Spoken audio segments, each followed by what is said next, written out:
In today's video, I'm going to teach you how to add a percentage column in an Excel pivot table. We'll start with a basic pivot table that you've already created from your data. If you don't have one yet, make sure your data is in a clean table format.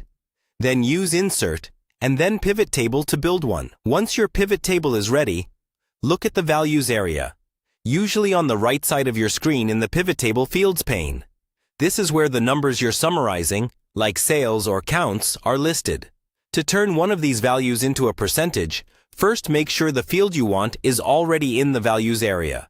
For example, you might have sales or count of orders there. If it isn't, just drag the field from the field list into the values box so it appears in your pivot table.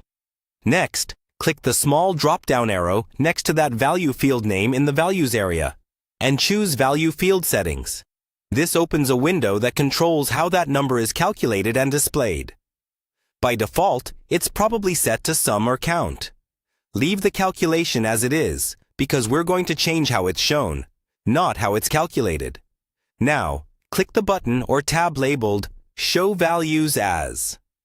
This is the key to turning your raw numbers into percentages. From the Show Values As drop-down, choose the option that matches how you want to see the percentages.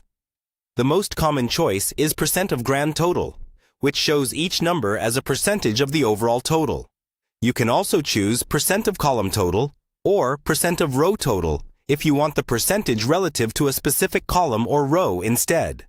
Once you've selected the percentage type, click OK. Your pivot table will instantly update, and that column will now display percentages instead of just raw numbers. If you want to keep both the original number and the percentage, simply add the same field to the values area a second time. Then change only the second one to a percentage using the same steps. As a final touch, you can format the percentages to control how many decimal places you see. Right-click any percentage in the pivot table, choose Number Format, select Percentage, and then pick the number of decimal places you prefer. Click OK, and your whole column will update. That's all you need to add a clear, easy-to-read percentage column to your Excel pivot table.